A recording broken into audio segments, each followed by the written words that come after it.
Alright guys, Wind Guild Boss RC80 in a full wind lineup. So this is probably something that we will be using most of the time in the giant statue rotation. So it's something that is worth mastering right now. Maximum should be mostly around RC81, I feel, in a perfect scenario. Could be slightly more for the strongest players. I'm just not sure if it's even possible to reach 50 billion on this one. Anyway, this run is going to be mostly the same as what we've been doing before in Facna and Queen. So instead of repeating everything, I'll just give you some updated tips to improve your scores, show the builds, and then the full run. Also, just a quick reminder to extend your support here. It will be automatically cancelled on September 5, so don't forget. Once again, huge thanks to all our supporters, especially to our top 10, Mr. Bombastic, I think this one's Kinetic, Keko, Lucci, MKim23, Kitsune TFR, Kin, Kayo, Kotoge, and NID4312931.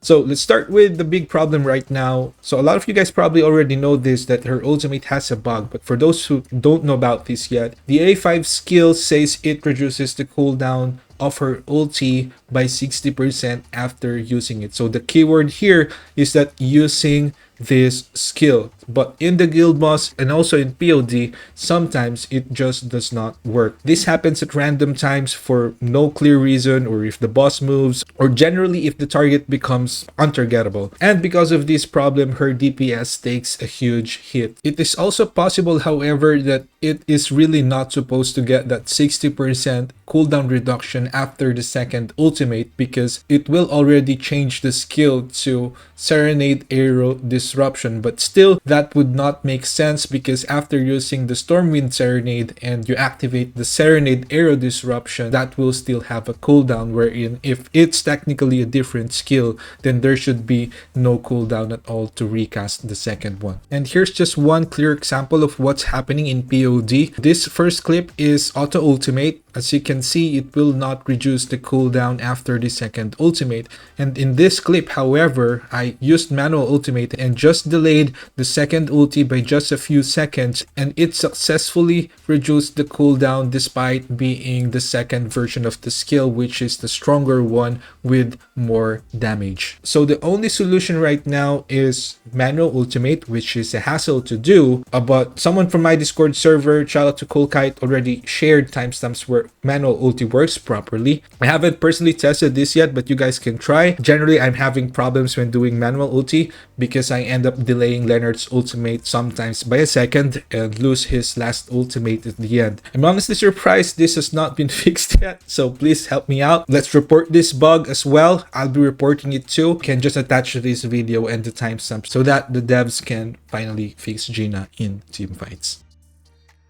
Now, about Lennart's ultimate, there's a known combo where you cast it while Lennart's skills are still on the field, and it will still keep hitting the boss. So this is something you should always do before the timer runs out to squeeze some extra damage in. It would help a lot if you use Ancient Wraith Spirit Core so that you can get 1 or 2 extra seconds to pull this off at the end. Also, we usually do this during the break state with Gotoryuji's Tyrant's Path, which gives plus 12% more damage to enemies in break state. I confirm though that this is a skill percent multiplier, meaning it's additive with your existing skill percent and ulti percent. So yeah, it's nice, but it's not game changing. Also, you have to be very careful when using this, because if you just casted the cold ice, its duration keeps running even during the ultimate animation. So you might end up wasting its debuff and lowering your overall score, since the increased damage taken could wear off mid ulti and you won't have it for the next few seconds. So sometimes it's better not to force the combo anymore.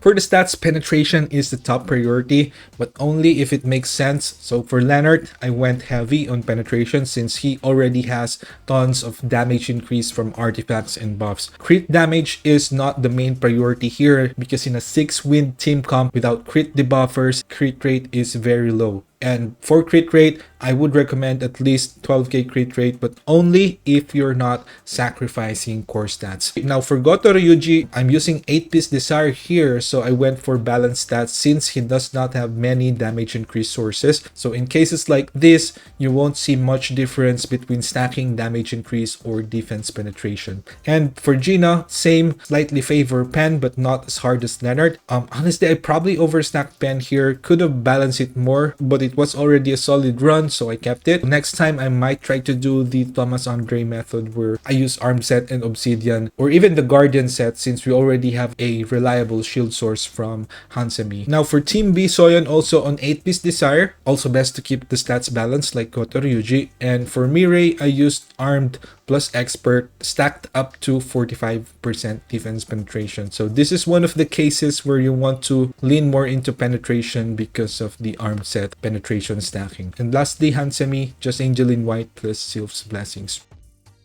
About the lineup, if you don't have Soyeon, just use Cha in here. It still works pretty well. And I tested Hansemi versus Cha and the damage came out just about the same. And I did not pursue it anymore because the 6-win synergy feels a lot better. But the disappointing part here is actually Soyeon's individual damage. In terms of DPS, I think she's around the same or probably slightly below Goto Ryuji in both teams. I also positioned Hansemi, by the way, in the 3rd slot so that she would get more power gauge from Soyeon's A3, and that way she will be able to do her ultimate faster. So yeah, that's it for now. If you're running WinGB this week and probably next week, focus on penetration priority for the right units and try to increase your crit rate a lot. Thank you so much for watching. Don't forget to like and subscribe for more guides, and here's the full setup and the replay.